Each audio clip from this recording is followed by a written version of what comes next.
Mesdames, Messieurs, amis, fidèles internautes et auditeurs de Crystal News, bonjour et bienvenue dans la première partie de votre émission Que dit la presse, l'avant-dernier numéro de ce jeudi 26 février 2026 que nous démarrons tout de suite avec la une des quotidiens parus et parvenus à la rédaction de Crystal News.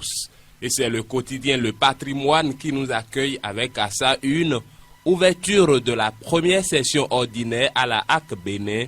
L'institution s'engage pour une gouvernance responsable à l'aube des échéances électorales. Transhumance politique qui mit au dément tout ralliement à la mouvance présidentielle.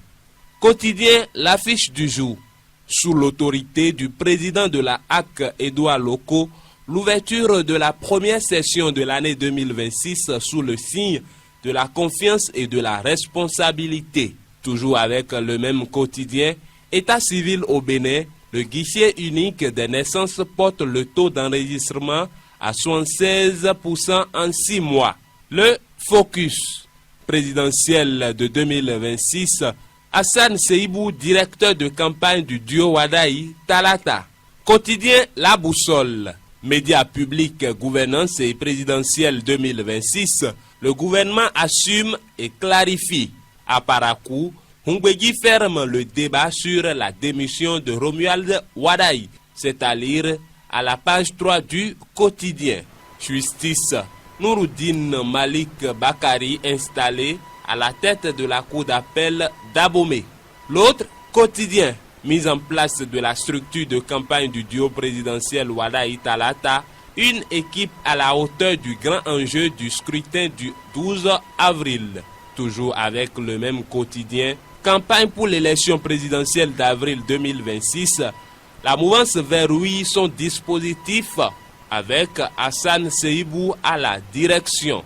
Matin libre, régime de la rupture, Hassan Seibou, l'autre homme de confiance. Soutien au candidat de la mouvance, Mathurin Deschacus, parrain de CNSR Wadaï. Quotidien Diakpata, déclaration et enregistrement de naissance au Bénin, des résultats encourageants obtenus au guichet unique. Union progressiste Le Renouveau, Irénée Agossa nommé porte-parole. Dynamisme Info. Composition de l'équipe de campagne de Wadaï Talata, la rupture ne veut pas laisser lire l'impression d'un match facile.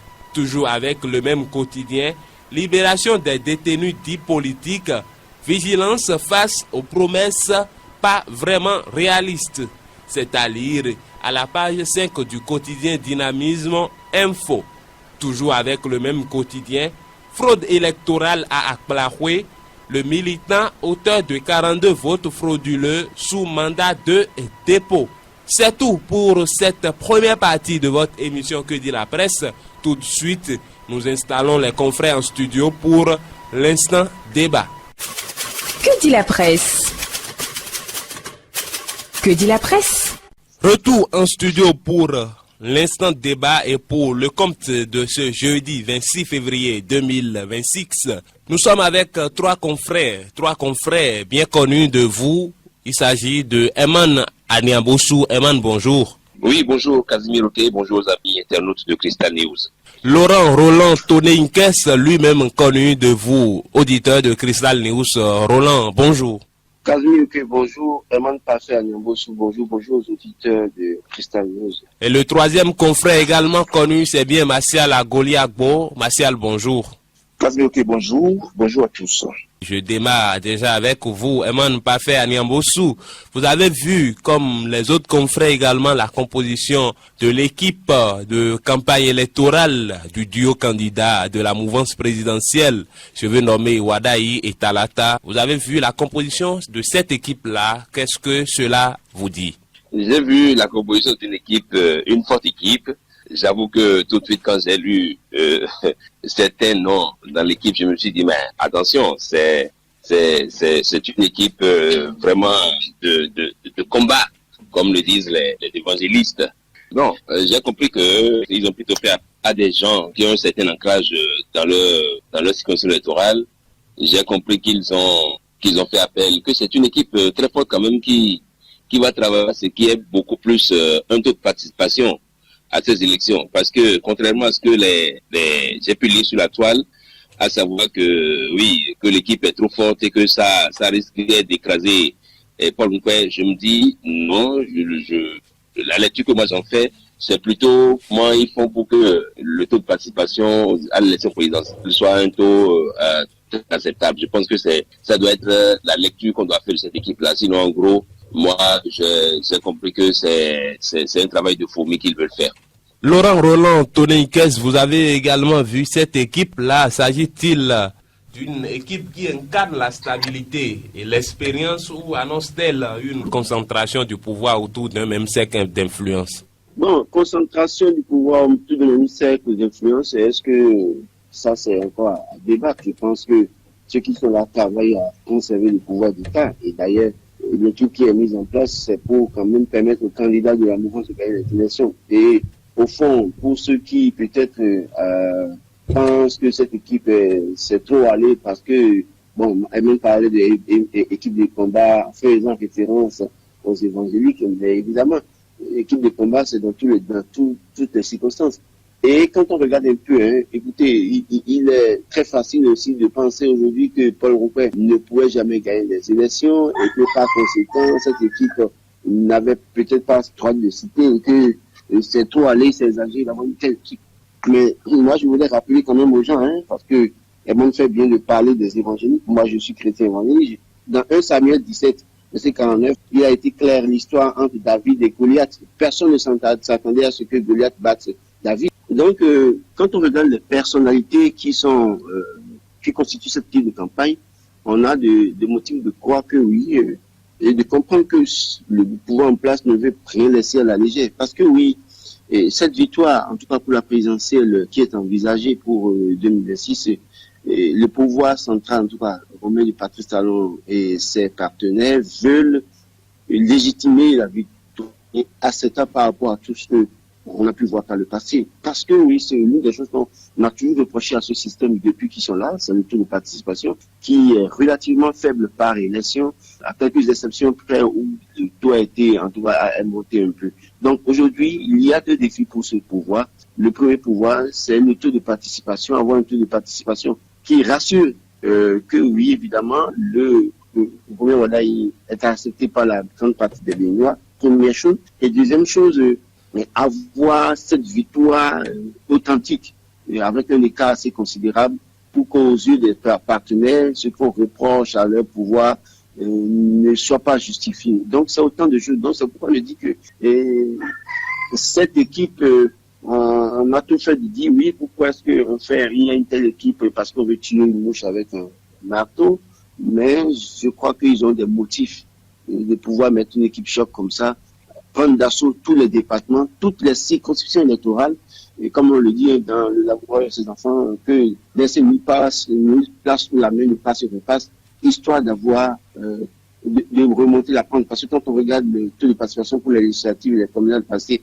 le 11 janvier, c'est 7 millions d'électeurs appelés aux urnes. Dans ce contexte, il faut espérer aller à 4 millions. Donc, j'attends de voir. Je pense que c'est certainement dans cette optique que cette équipe a été constituée. On peut avoir des choses à dire, mais je pense que légitimement, si on prend du recul, on peut les comprendre. Laurent Roland, Tony Nkes, vous qui comparez cette équipe de campagne électorale et où les candidats en lice pour cette élection-là, je vais parler de Paul Nkwe et de Romeo Adouada, à l'histoire de David et de Goliath, pensez-vous qu'en politique, est-ce possible que nous essayons d'attribuer ou de comparer ces deux histoires qui ne sont pas les mêmes de mon point de vue quand on regarde David parlant de la Bible et Paul Nkwe aujourd'hui? Est-ce qu'on peut dire oui que Paul Nkwe est vraiment à la place de David et que Romeo Adouada est à la place de Goliath? Alors, je vous dis une chose. Je ne veux pas comparer les deux personnalités à proprement parler. Quand on parle de Goliath, on parle de David. Allez lire l'histoire des Philistins avec Goliath et allez lire l'histoire de David qui est le jeune berger et qui, pour beaucoup de personnes, n'avait aucun pouvoir, ne pouvait rien face à Goliath. mais qui, contre toute attente, a utilisé 5 pierres et une fronde pour abattre le géant Goliath. Ce que je veux dire, c'est que nous avons un pouvoir aujourd'hui qui est suffisamment fort, qui contrôle beaucoup de choses et qui a certainement, quand vous demandez même au dernier Bénin, vous dira que ce pouvoir, le levier en main de gagner facilement ces élections. Par contre, face à ce pouvoir, nous avons un Paul Roupen qui n'a pas de levier en main et qui peut-être, pour moi qui ai toujours traité de faire valoir, aujourd'hui je me rends compte que oui, évidemment, il a peut-être donné caution à un système et qui le range, évidemment, et on le voit parler. Donc, c'est de ce point de vue que je suis parti donner l'exemple de Goliath et David. Alors, donc, personne ne s'attendait à ce que David batte Goliath. Ça ne veut pas dire que Paul Roupen peut gagner pour le premier Wadaï aussi facilement. Sauf que il faut jamais minimiser l'adversaire parce que aussi minime que soit l'adversaire, il peut à tout moment vous surprendre. C'est de ça que je parlais en réalité. Martial Agoli Agbo, cette configuration de l'équipe de campagne de Romia Wadaï rassure-t-elle ou inquiète-t-elle l'électorat béninois? Non, je dirais qu'elle rassure, mais il y a un point d'interrogation. Vous savez très bien que quand nous prenons aujourd'hui le Bloc républicain et l'Union progressiste de renouveau par rapport au scrutin auquel donc les deux forces ont participé depuis donc le régime de la rupture, vous savez très bien qu'il y a souvent un faible taux de participation. Et je pense que si quelque chose doit se passer en 2026, ça passe forcément donc par, je dirais, les mouvements de jeunesse. Voyez-vous, parce que ce sont ces mouvements, je pense, qui peuvent donc aller, je dirais, convaincre les sceptiques, en fait, qui n'arrivaient pas donc à aller aux urnes pour voter. Parce que déjà, quand nous voyons donc la nomenclature de cette équipe mise en place, on connaît effectivement toutes les têtes pensantes donc de cette équipe mise en place. On peut également compter forcément donc sur les groupes. Je pense qu'il faut donc compter sur les mouvements de jeunesse. C'est très important parce qu'aujourd'hui, je pense que le rôle que fait en fait ces mouvements de jeunesse portera ses fruits. Donc, il ne faudrait pas minimiser aujourd'hui, je pense, ce courant, d'accord, de jeunesse en fait aujourd'hui qui veut prendre donc son destin en main et faire porter en triomphe en fait au Bel Wadaï à travers un fort taux de participation. Donc, je pense que c'est vrai, l'équipe a été mise en place, mais il faudrait quand même associer les mouvements de jeunesse aujourd'hui qui font un travail sur le terrain. À travers donc les contrées, ils passent de maison par maison en fait pour convaincre les jeunes en fait à avoir donc un fort taux de participation. Donc je pense que la chose qui va se passer en 2026 passe forcément par donc ces mouvements de jeunes aujourd'hui qui se démarquent donc de ces formations politiques pour aller et porter un triomphe Wadaï. Eman Parfait Aniambossou, la présence annoncée du chef de l'État Patrice Talon aux côtés d'autres figures politiques influentes transforme cette équipe en véritable vitrine du pouvoir en place. Dites-moi, Eman, est-ce le signe d'une continuité assumée, d'une stratégie de verrouillage politique ou simplement l'expression d'un soutien fort et structuré autour d'un projet? Je pense que oui, c'est vrai, comparaison n'est pas raison. Si on doit se référer à la présidentielle 2016 dans ce pays, Boniaï avait son dauphin et était resté totalement collé à ce dauphin-là, sauf qu'à son niveau, l'organisation qui était mise en place n'était pas de nature à ébranler le système, à ébranler la machine de guerre mise en place par le candidat d'alors Patrice Talon. Cette fois-ci, on constate bien que Patrice Talon est dans l'équipe. La preuve, c'est que c'est chez lui au moins, il est arrivé à mettre en place une machine, il est arrivé à mettre en place une équipe qui va travailler à écumer toutes les zones du pays. Et c'est en cela que je reviens sur le taux de participation. C'est déjà dit dans la prise de parole que l'équipe que moi j'ai pu en place là, c'est une équipe qui va travailler à ce qui est un taux de participation qui vienne légitimer effectivement l'élection de Romia Wadaï. Parce que justement, en face, nous avons un Paul Roupen qui de plus en plus prend certaines positions. Je ne sais pas si les positions de Fred Oufounou sont de nature effectivement à arranger les choses. Je ne sais pas si Fred Oufounou a vraiment compris le contrat ou je dirais les clauses de l'accord de gouvernance entre FCPE et puis les partis du pouvoir en place. Je ne le sais vraiment pas. Et donc je me dis la main qui donne ordonne. Aujourd'hui, Paul Roupen, je ne sais pas s'il a derrière lui vraiment des grands, des maillards de ce pays qui peuvent vraiment lui apporter la manne financière parce qu'aller à une élection présidentielle, c'est de l'argent aussi. Et donc, je me dis, si Paul Nkwe doit compter sur l'appui de l'État pour ce qui est du financement des partis politiques, ça risque de flancher avec les prises d'opposition de Fred Penou. Et donc, oui, l'équipe est là, l'équipe est en place, le chef de l'État est dedans. Je ne sais pas pourquoi est-ce qu'on va dénoncer cette proposition alors que en 2016, on a pu quand même assister à une bataille où il y avait le Bodi Yahi qui était vraiment sur le terrain et qui avait travaillé aux côtés de son dauphin Lionel Jospin à l'époque. Donc pour moi, il ne s'agit pas d'un sujet qui mérite forcément qu'on s'y attarde, mais le reste c'est que ça va se passer sur le terrain et je crois que le taux de participation doit être l'objectif premier de cette configuration que nous avons vue derrière Romain Wadaï. Laurent Roland Toné Nkes, malgré la présence de certaines figures politiques influentes, nous constatons également l'absence de certaines figures, notamment les Gbadamansi et autres. Qu'est-ce que cela vous dit? Le chef de l'État est un fin observateur de la classe politique béninoise. Donc il sait qui vaut quoi dans sa circonscription électorale, il sait qui valait quoi et qui vaut quoi aujourd'hui. Donc oui, il sait sur qui il peut compter pour avoir un certain nombre de résultats. Et ce n'est pas tous ceux qui viennent au marché pour dire venez acheter, qui en réalité un bon produit. Donc il y a ceux qui tout le temps sont sur les écrans de télévision, sur les plateaux de radio, stations de radio, pardon, en disant oui, c'est nous. Mais le chef de l'État est conscient d'une chose, c'est-à-dire, et moi je m'amuse toujours à le dire, depuis 2016 que Patrice Talon est au pouvoir, toutes les élections qui ont été organisées, ce n'est pas les acteurs politiques qui ont contribué à la victoire de Patrice Talon. C'est les stratégies mises en place par Patrice Talon qui lui ont donné les différentes victoires. Et je suis prêt à affronter n'importe quel acteur politique sur la question pour dire, ce n'est pas vous qui vous donnez la victoire à Patrice Talon depuis 2019, c'est les stratégies que l'homme réfléchit à mettre en place qui l'aident à avoir la victoire. Et d'ailleurs, en 2026 pour l'initiative, on a pu observer également un multitude de stratégies mises en place. Les acteurs qu'on a en face là, je ne suis pas sûr que certains parmi eux auraient pu réussir à se faire élire dans leur localité.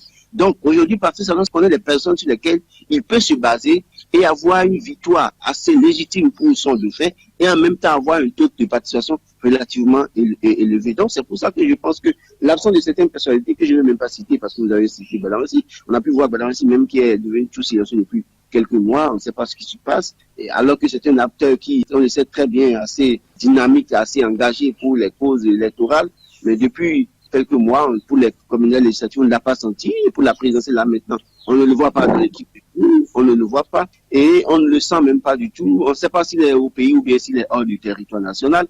Donc oui, je pense que l'absence de cette personnalité-là, ce n'est pas autre chose. Le chef est en train de dire, mais voilà ce sur qui je peux compter pour dérouler ma stratégie pour gagner et pour avoir ce que je veux atteindre politique. Maintenant, revenons sur la question, parce que j'ai entendu Martial évoquer la question des mouvements politiques. Je ne suis pas contre moi, je ne suis pas contre les mouvements politiques qui se créent de gauche à droite, du nord au sud, de l'est à l'ouest, mais je suis heureux de savoir que ceux qui créent les mouvements politiques sont des jeunes militants des partis politiques. Donc il y a un problème. Il y a un problème parce que si vous regardez très bien, allez faire le point, l'inventaire des mouvements politiques qui sont créés, la plupart des leaders de ces mouvements politiques, les jeunes à la tête de ces mouvements politiques, soit ils se réclament du bloc républicain, soit ils se réclament de l'Union progressiste de renouveau. Alors, ça veut dire qu'il y a un problème. Si ces jeunes doivent se démarquer de leur parti politique de tutelle et aller créer un mouvement, et que c'est sur ces mouvements qu'on veut vraiment se tabler pour espérer avoir un résultat, il y a que, alors, ça rejoint ce que je dis, ce n'est pas forcément les partis politiques et les acteurs politiques qui font la victoire, mais c'est les stratégies qui font la victoire de Patrice Talon depuis 2019. Eman Pafé Aniambossou, vous avez vu l'équipe là, conduite par Hassan Seibou, aujourd'hui président du groupe parlementaire. Vous avez vu l'équipe dans laquelle le président de l'Assemblée nationale, le président de la République et bien d'autres, même un membre de la commission électorale nationale autonome, ce que dénonce le réseau Paul Nkwe 2026. Oui, je pense que autant on peut comprendre la position du réseau Paul Nkwe 2026, autant il faut quand même lire les choses entre les lignes. Il faut savoir lire il faut être prêt à affronter les réalités. Nous avons vu quand même comparaison n'est pas raison, mais nous avons quand même vu dans ce pays, c'est pas la première fois que le président de l'Assemblée nationale est impliqué personnellement dans l'élection présidentielle. Non, pas du tout. C'est pas la première fois non plus qu'on voit, c'est pas des ténors de la moisse présidentielle ou des acteurs politiques clés interférer ou être impliqués dans une élection présidentielle. Il s'agit du prochain président de la République. Il s'agit de quelqu'un, d'une personnalité que le Patrice Talon, que le temps de la majorité présidentielle a proposé à l'élection présidentielle 2026. Nous avons en face un Paul Roumpé avec son équipe, un Paul Roumpé qui, comme je l'ai rappelé, est devenu un peu dévoltant ces derniers jours avec son réseau Paul Roumpé et tout.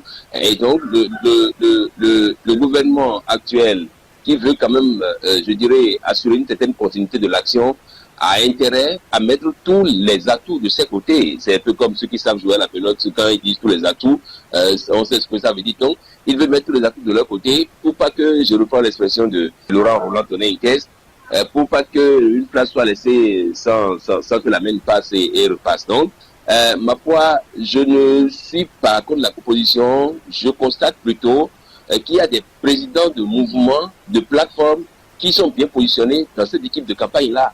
Ça veut dire que les mouvements sont un peu comme les bras armés de ces partis politiques-là. Vous vous rappelez en 2016, quand Patrice Talon a voulu être candidat à l'élection présidentielle, aux premières heures de cette campagne-là, il n'avait pas à ses côtés les ténors d'alors. C'est les mouvements, comment ils appellent, ils ont des trucs à Calavi, je ne me rappelle pas exactement. C'est des mouvements qui ont porté sa candidature à l'époque. Il a fallu qu'il gagne d'abord le premier tour et que ce second tour maintenant, que c'était ténor. Sinon, au début, il y avait quelques ténors. Hein. Je ne dis pas que tous étaient absents, mais on pouvait les compter du bout des doigts. Je veux citer Marcelin Akhonoukoun, je veux citer, des personnalités quand même de ce pays qui étaient avec le premier abord et qui ont suivi le candidat Patrice Talon jusqu'à l'élection. Mais la grosse majorité des acteurs politiques étaient restés en rade et ne plaît pas du tout et peut-être attendaient que Patrice Talon aille s'agenouiller devant eux pour solliciter leur soutien. Et donc, je pense que les mouvements, ma foi, aujourd'hui, sont encore dans le même rôle. Avec les mouvements de jeunes, les jeunes se retrouvent dans ce qui se fait. Avec les mouvements de jeunes, ça vient un peu conforter les partis politiques parce que, excusez, nous sommes sur le terrain politique, nous sommes dans le jeu politique. Et Laurent fait bien de rappeler que nous n'avons pas certains ténors dans cette architecture-là. Ces ténors-là, qu'est-ce qu'ils deviennent? Est-ce qu'ils peuvent travailler à ce que la vision Wadaï échoue? Est-ce que nous sommes sur le terrain politique où des gens peuvent le matin vous dire je vous soutiens et le soir se retrouver dans un autre camp? Nous sommes sur le terrain politique où le même qui est à vos côtés veut que vous puissiez échouer. Et donc on a besoin de ces mouvements quand même pour essayer de conforter les actions du candidat sur le terrain. Donc pour moi les mouvements viennent à point nommé pour faire la forte mobilisation des jeunes. Et si jamais ces mouvements doivent, nous présenter des résultats, c'est au soir du 12 avril qu'on saura si les mouvements ont effectivement porté leurs fruits. Vous allez voir, on pourrait passer de 2 millions à 4-5 millions de votants. Et je pense que c'est tout bénéfique pour ces mouvements-là. Donc pour moi, les mouvements sont des avant-gardistes, c'est des sentinelles du candidat Wadaï.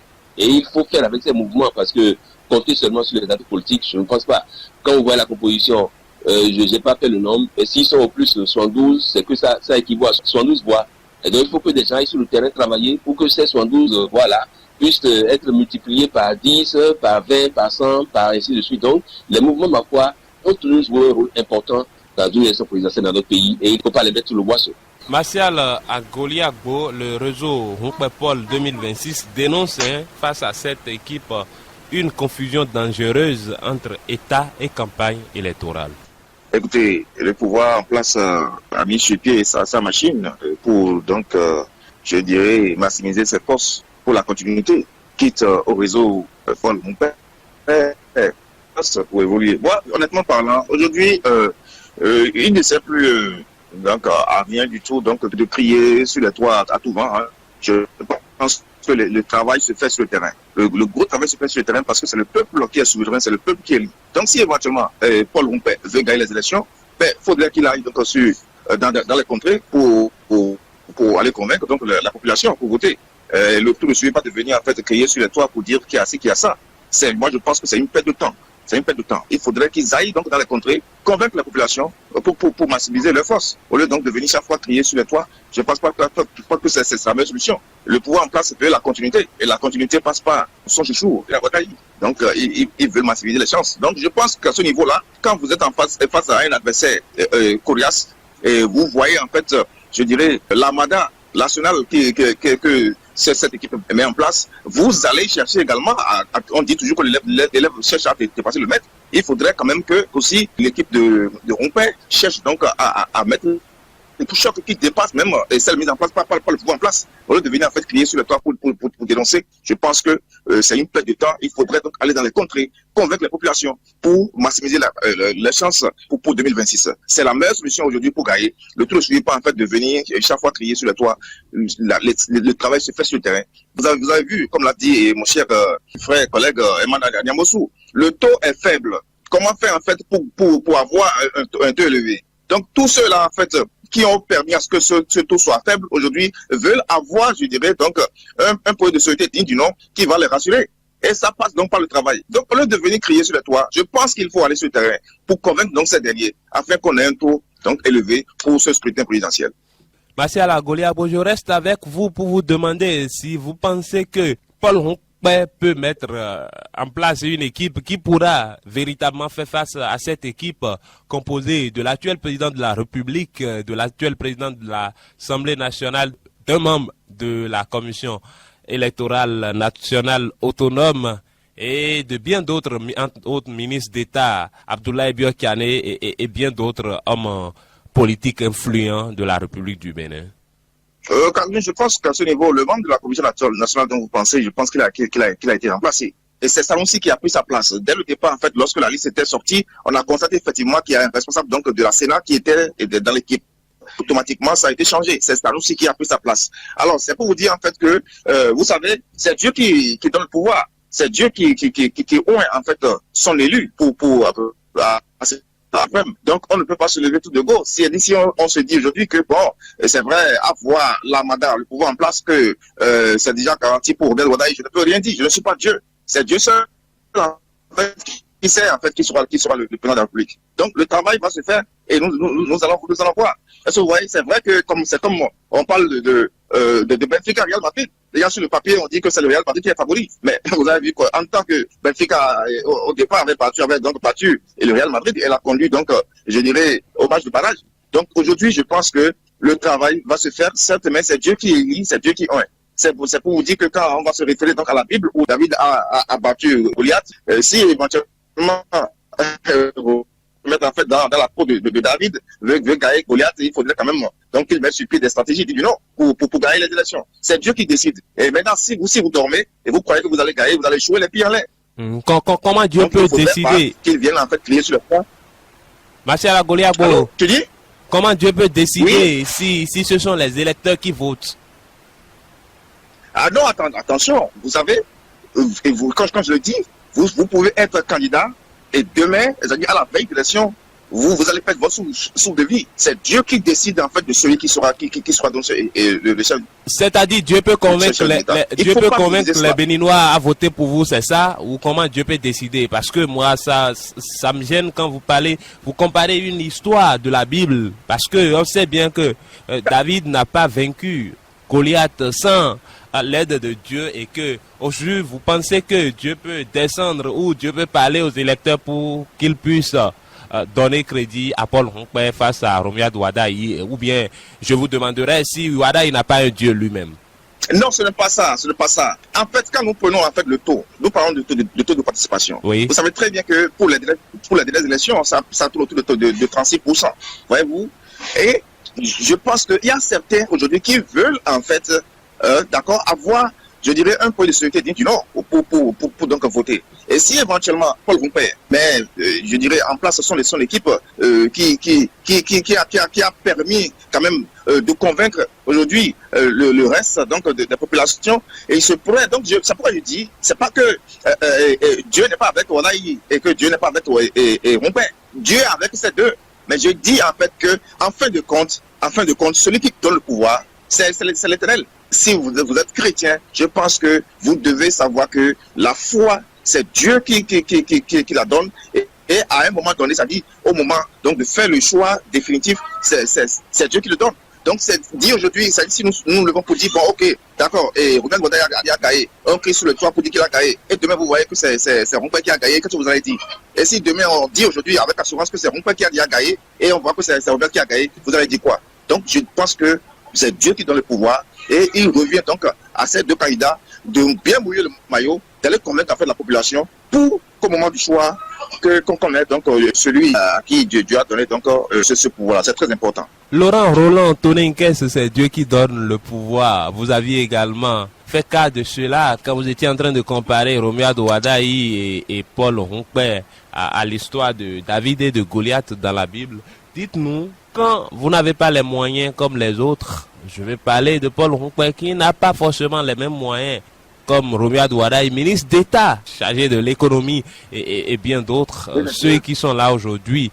Qu'est-ce que vous pouvez faire en face de cet adversaire-là qui a plus de moyens que vous pour bien mener sa campagne électorale? Alors, première chose que je précise clairement, quand je donnais l'exemple de l'histoire entre David et Goliath, il faut préciser que je ne disais pas que l'histoire entre Goliath et David pourrait être réécrite aussi facilement. Non, je donnais l'exemple parce que quand on voit l'équipe qui a été mise en place pour la campagne, on se rend compte que ceux-là ne veulent pas laisser passer quelque chose. Ils veulent travailler de façon minutieuse pour s'assurer la victoire. Et j'ai parlé des deux leviers, la légitimité de la victoire et en même temps le taux de participation. Alors, quand je reviens sur votre question, écoutez, Paul Rompuy aujourd'hui, à proprement parler, n'a pas les moyens, qu'on se dise la vérité. Et Paul Rompuy a été pris à son propre piège parce que, malheureusement, on l'a vu, lui, aller négocier les parrainages au sein de cette mouvance présidentielle. Et donc, la légitimité de sa candidature, il la tient malheureusement de cette mouvance présidentielle. Donc, comment se fait-il que vous avez négocié avec eux et vous avez eu leur parrainage pour avoir une légitimité pour votre candidature? C'est vous qui pensez que vous pouvez aussi les battre facilement. Pour gagner les élections, il y a plusieurs facteurs qui pourraient entrer en jeu pour Paul Rompuy. Première chose, s'assurer d'avoir des partenaires qui peuvent le financer. S'assurer d'avoir des partenaires qui peuvent facilement parler et qui peuvent accepter l'accompagner. Donc, autant de choses qu'il faut mettre dans la balance. Donc, aujourd'hui, combien d'acteurs sont disponibles à parler ouvertement publiquement pour dire non, soutien pas Rompuy? Combien sont-ils? Combien d'acteurs, qu'ils soient au Bénin ou à l'extérieur, sont prêts à mettre les moyens pour financer la candidature de Paul Rompuy? C'est aussi une question. Donc, je pense véritablement qu'il faut penser à ces aspects-là. Et quand on se base sur ça, on peut être sûr que oui, rien n'est gagné d'avance pour Paul Rompuy et ça va être très difficile pour nous d'ailleurs d'avoir la victoire parce que oui, les autres d'abord ont les moyens, ils ont le pouvoir, ils ont un certain nombre de leviers que je ne vais pas citer en main pour contrôler tout ce qui peut se passer. Paul Rompuy qui a été, pour moi, accepté de faire le jeu tant bien que mal en mettant en touche les autres listes de candidatures, on a pu voir aussi comment est-ce qu'il a été surpris de par les résultats des comités législatifs. C'est tellement qu'on lui avait fait peut-être une promesse et la promesse n'a pas été tenue et donc du coup il a commencé par parler. Quand on voit Paul Rompuy aujourd'hui, on a l'impression d'avoir en face de soi quelqu'un à qui on a fait des promesses et qu'on n'a pas tenu et qui aujourd'hui se rend compte qu'il a été pris au piège et donc il vaut mieux qu'il parle maintenant qu'il parle et pour se faire légitimer par le peuple. Et c'est trop tard malheureusement, donc je sais pas. Tout changement est possible, mais pas évident. Et aujourd'hui, il tente de se faire légitimer par le peuple, d'avoir l'attention du peuple, d'avoir la confiance du peuple. Est-ce qu'il va y arriver? Je ne pense pas. Donc, l'histoire de David et Goliath, c'était juste pour schématiser la situation, mais ça ne veut pas dire que le David en griffe que nous avons vu, qui semblerait être Paul Rompuy, peut battre le Goliath en face de soi que nous avons comme Robert Wadaï et qui a comme pilier derrière lui Patrice Talon, parce que Patrice Talon aujourd'hui avec la machine mise en place, lui-même il est aux commandes de cette machine. Quand vous faites attention, vous regardez un peu. Donc je crois que ce n'est pas évident. Eman Parfait Aniambossou, que peuvent changer ces accusations, les accusations du réseau Rompuy Paul 2026 face à cette équipe électorale? Les accusations, oui, les récriminations de ce réseau Paul 2026, c'est d'ailleurs ça qui m'amène à me poser des questions. Est-ce que nous ne sommes pas dans un jeu de rôle Est-ce que nous ne sommes pas dans un jeu de rôle? Parce que aussitôt les récriminations portées sur la toile, on a eu la réponse du camp de la majorité présidentielle. Et pour ma part, je me demande si Paul Nkpé n'est pas en train d'agir aujourd'hui pour montrer quand même au peuple qu'il est un candidat suffisamment digne de représenter c'est pas d'être chef d'État président de la République du Bénin. Non, je pense ma foi que il s'agit même pas d'un combat de David contre Goliath. L'équipe que moi j'ai vue en place du côté de la majorité présidentielle, c'est une équipe qui travaille plutôt à renforcer, à ce qu'il y ait un taux de participation. Je l'ai dit, je le répète, c'est une équipe qui veut travailler à ce que le candidat Wadayi se dise, une fois élu, je suis le candidat du peuple. Parce qu'avec ce taux de participation-là, ça permet vraiment de légitimer son élection. Il s'agit d'une équipe qui, ma foi, va travailler à ce que on puisse vraiment lire entre les lignes que la candidature de Robert Wadayi, c'est une candidature qui est soutenue par toute la classe politique soutenant l'élection de Patrice Talon. Et donc, c'est normal qu'on ne voit pas certains noms de ténors dans cette équipe-là, sans doute peut-être parce qu'ils vont jouer d'autres rôles. Ou alors parce qu'on a trouvé leur rôle encombrant, on s'est dit, bon, on les tient d'abord à carreau, après ils pourront revenir. Mais l'histoire de la politique dans notre pays a montré que les premiers soutiens n'ont jamais été bien récompensés. Les premiers soutiens de Patrice Talon, je l'ai dit, c'est les hommes politiques, certains sont politiques, qu'on peut compter du bout des doigts, mais c'est aussi la presse qui était le gros soutien de Patrice Talon quand il était candidat en 2016. Est-ce que la presse a été récompensée? Je mets un point d'interrogation là et puis je continue mon chemin. Aujourd'hui, les récriminations faites par le réseau Paul Nkpé, ça ne porte pas ses fruits, ça ne portera pas ses fruits. Nous avons Paul Nkpé dont la candidature a eu le soutien manifeste et la RDC ne vient pas, il a eu le soutien manifeste de la classe de la majorité présidentielle pour pouvoir être porté. Nous avons un Paul Nkpé aujourd'hui qui, ma foi, n'est pas forcément dans un rôle où il peut bénéficier du soutien de certains partenaires, des mayas de ce pays. Non, je ne pense pas que ceux-là aujourd'hui soient prêts à dire on investit dans votre candidature. D'accord? Nous avons un Paul Nkpé aujourd'hui qui, pour la campagne, doit avoir des fonds de campagne qui doivent être issus du financement public des partis politiques. Et donc, je pense que Paul Nkpé aujourd'hui, il n'est même pas dans un jeu de David, ou il n'est même pas dans un jeu de quoi que ce soit. Il est beaucoup plus là pour essayer quand même de montrer qu'il est vrai candidat et que sa candidature, quoique portée par la majorité présidentielle, est une candidature digne du nom. Et donc je le vois plutôt dans ce rôle-là, quitte après à ce que l'homme dont le camp avait déjà annoncé désormais l'appartenance à la majorité présidentielle,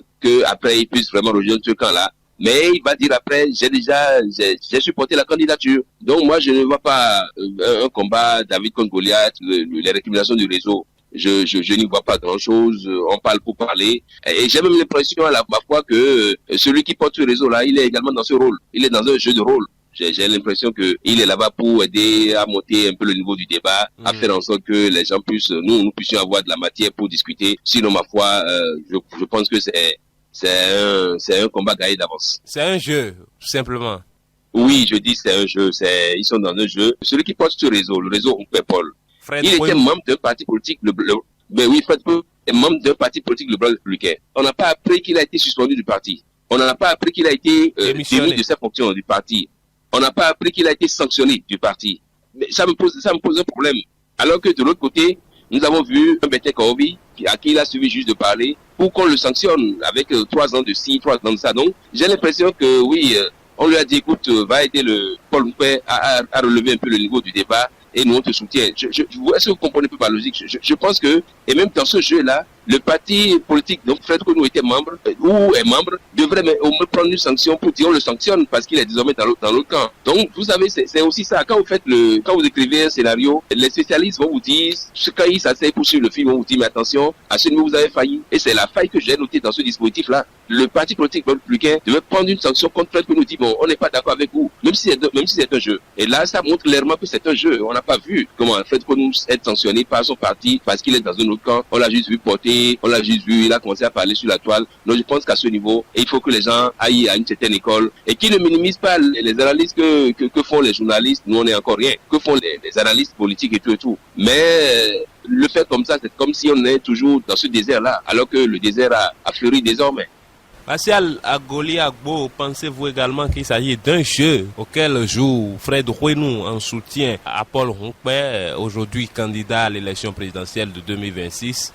Oui, Kazmi, je à Niamboussou pour dire que effectivement il faut qu'on discipline un peu donc les militants donc des courants politiques, parce que vous savez, il me semble que lors de l'appel à candidature du parti de l'opposition LD, il me semblait que nous également avait souhaité donc parce que en tant que militant responsable donc de ces courants politiques, si vous voulez en fait vous manifester ainsi, il faudrait donc démissionner. Mais Robia Douala, il n'a pas démissionné jusque-là, en fait, bien qu'il soit candidat à l'élection présidentielle, Massia Goliagbo. Non, je parle bien sûr de la discipline. Ici, vous voyez ce qui se passe.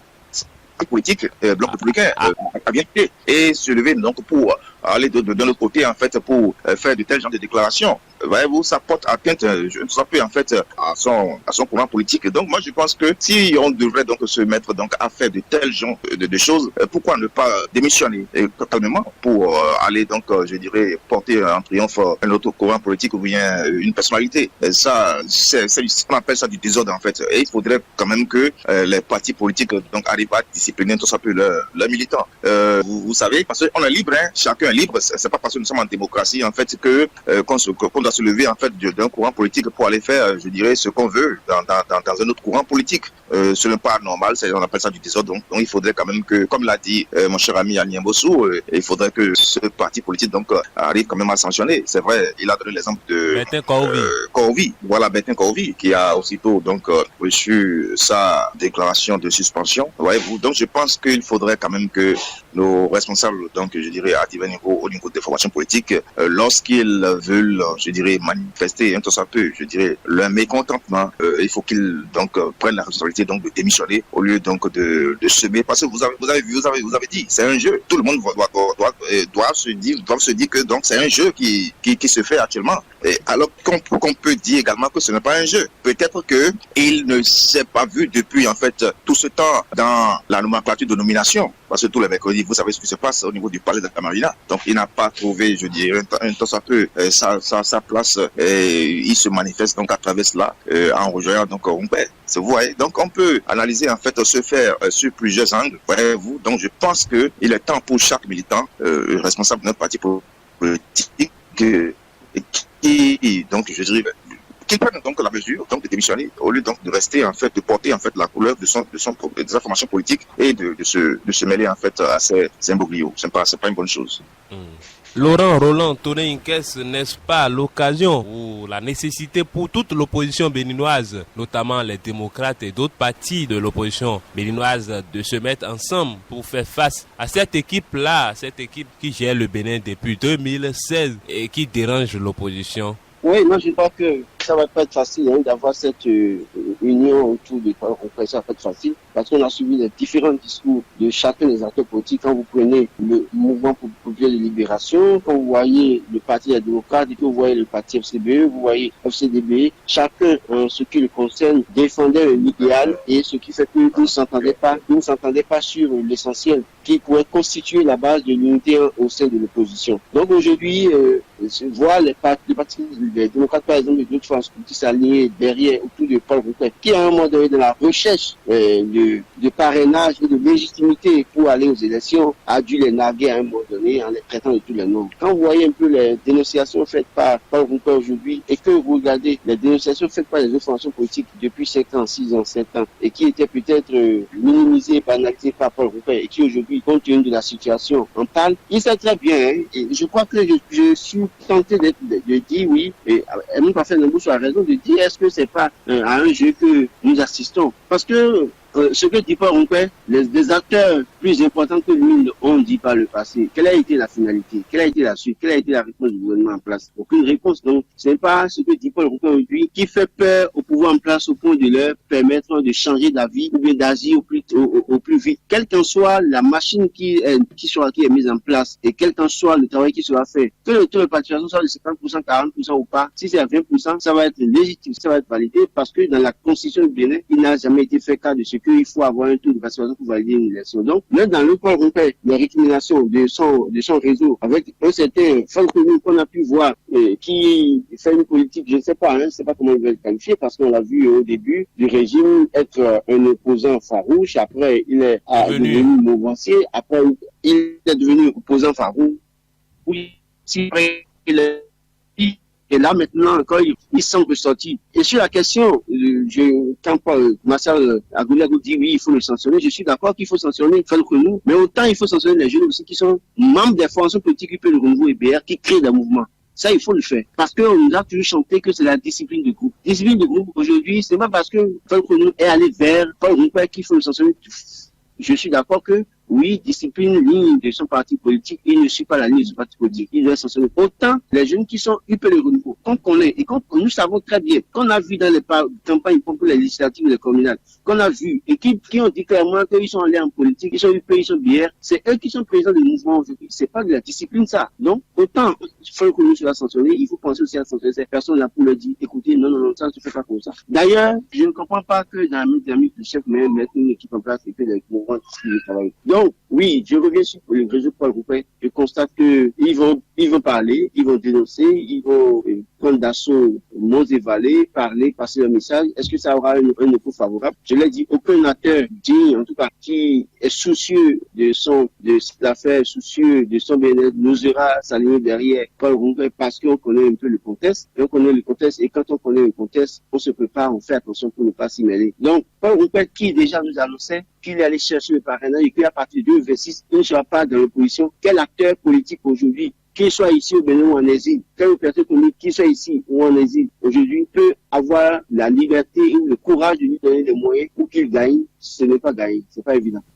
Eman Parfait à Niambossou, le réseau Rouper Paul 2026, qu'est-ce que cela peut changer aujourd'hui? Et même Paul Rouper qui demande à ce que les enseignants le soutiennent et qu'il promet ne pas pouvoir les oublier une fois à la tête de la République du Bénin. Bon, moi je n'attends rien du réseau Paul Rouper. Je n'attends absolument rien du réseau Paul Rouper et je ne fais même pas une comparaison entre ce que fait Fred Quenou et les mouvements qui soutiennent la candidature de Romain Wadaï. Parce que Fred Quenou, il est un membre influent d'un parti politique républicain.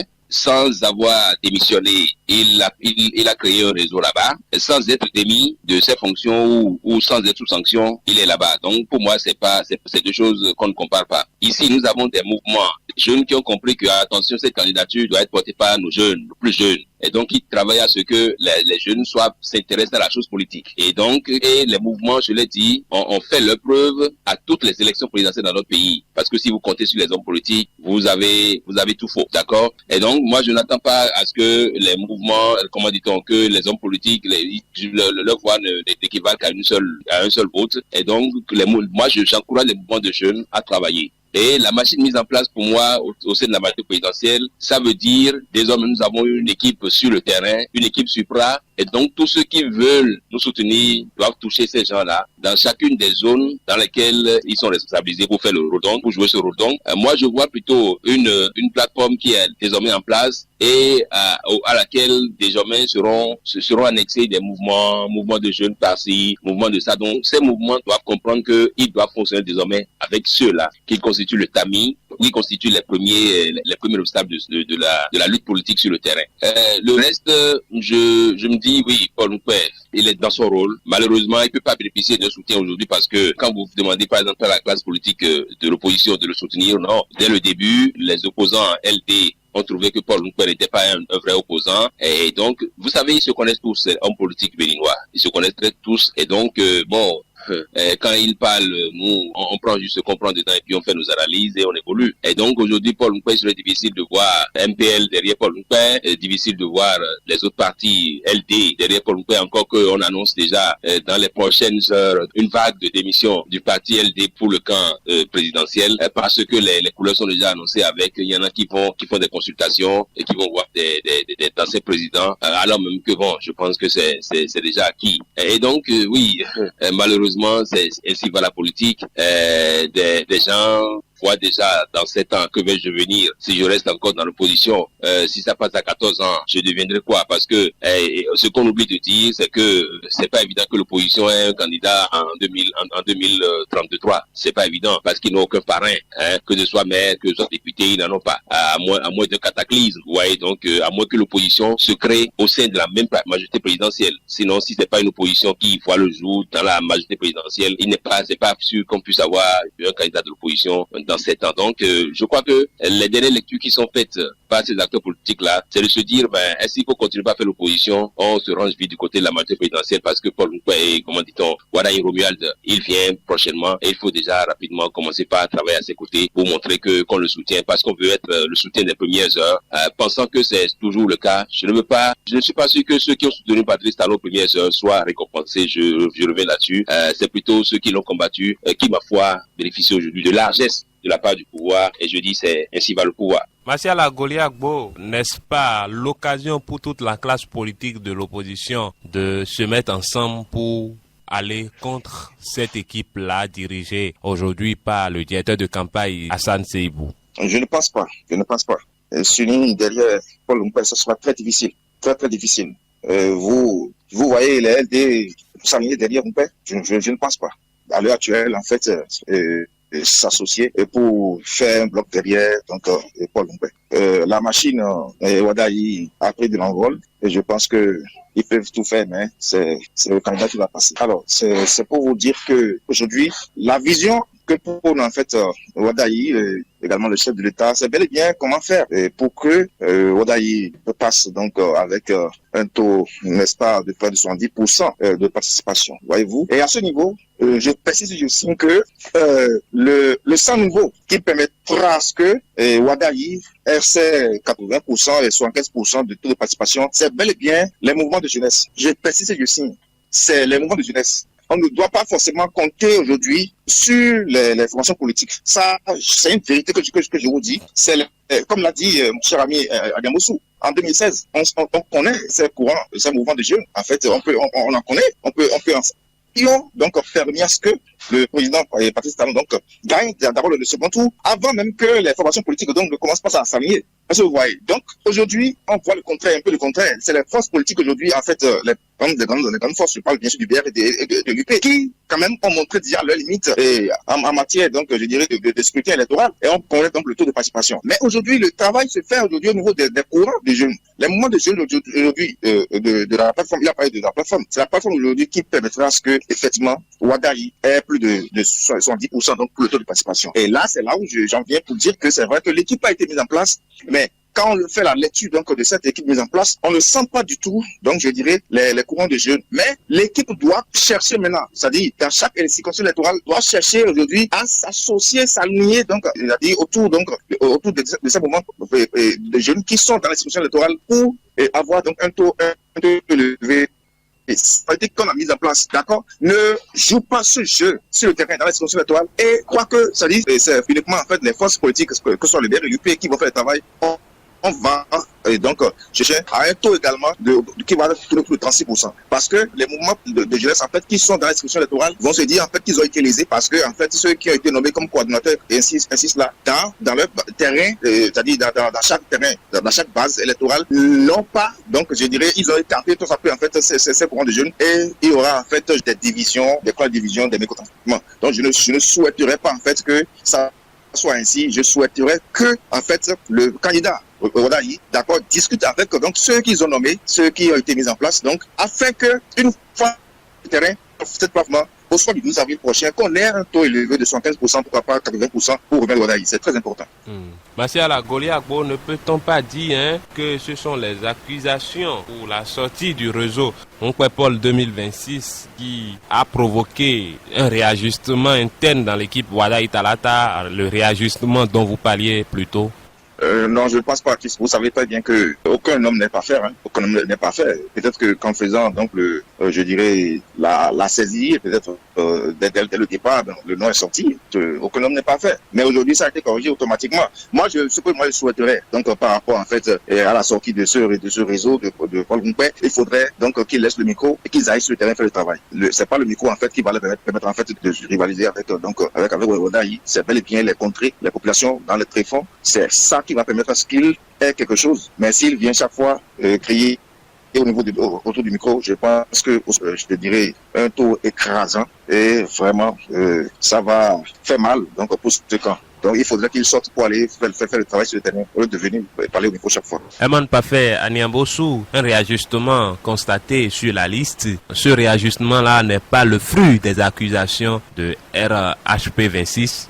Non, je pense que si on doit suivre vraiment cette actualité-là, si on doit en parler, c'est dire que le mouvement RHP 26 même n'a pas su actualiser ces données parce que aussitôt la publication a eu lieu, mais dans les minutes qui ont suivi, la correction est intervenue. Et donc, c'est le lendemain matin qu'on a eu les récriminations de ce réseau-là. Donc, je pense que, oui, le réseau, c'est parce que, bon, il faut trouver quelque chose à dire par rapport à cette histoire-là, que le réseau a dû intervenir. Et donc, c'est à cela que je dis, même dans un jeu de rôle, il y a toujours il y a toujours des couacs, il y a toujours des failles. Dans tout système, dans tout système de jeu, il y a des failles. Et donc, pour moi, c'est l'une des failles relevé au sein de ce réseau. Est-ce que qui s'est saisi de la première occasion alors Allô, Eman. Eman nous a lâché, sa connexion nous a lâché apparemment. Laurent Toné-Nkes, peut-on dire aujourd'hui que le réajustement constaté, c'est parce que l'équipe a eu les fuites d'informations selon lesquelles le réseau allait se prononcer sur cet agent ou ce membre de la commission électorale nationale autonome? Non, je crois que c'est une erreur qui certainement s'est glissée au sein de cette équipe. Est-ce permis, Laurent Roland Toné-Nkes, qu'une pareille erreur soit constatée par le public? Évidemment, vous et moi, nous avons tous observé que des maires et des agents maires ont été élus, ont été nommés, et puis après, on est revenu pour dire que c'est pas cette personne. Vous et moi, nous avons constaté ça, donc ce n'est pas la première fois que le système orienté fait des erreurs, ou bien sur des erreurs. Donc, je ne vais pas prendre la phrase que aucun truc n'est totalement parfait. Je ne veux pas dire ça, mais je crois que une fois que l'erreur est faite, et que tout ce qu'on peut sur l'erreur, c'est plus important que de parler au public. Donc, c'est une situation que le réseau a voulu prendre automatiquement pour dénoncer. J'ai pu voir qu'il y a des acteurs insoupçonnés de la mouvance également, qui, dès la publication de cette liste également aussi, ont dénoncé. Je ne veux pas dire les acteurs ne peuvent pas de la mouvance qui ont critiqué sans pouvoir se rappeler, sans faire l'effort de se rappeler.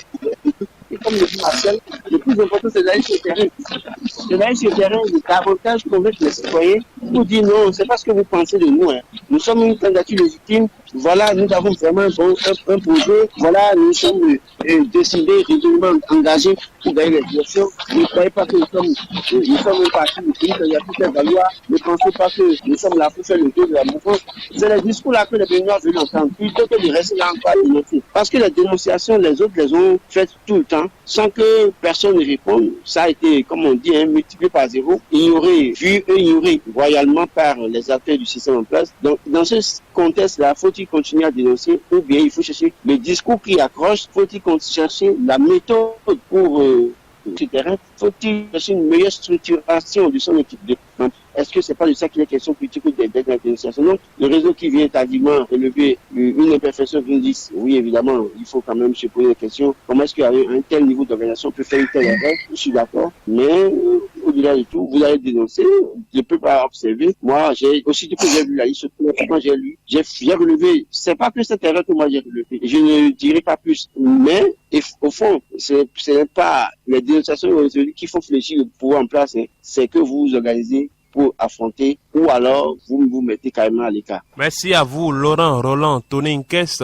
Eman Aniambosu. Merci à vous également. Et à Martial Agoliagbo, merci à vous d'avoir été des nôtres. Que dit la presse? C'est encore demain avec Serge Aviguemé aux commandes.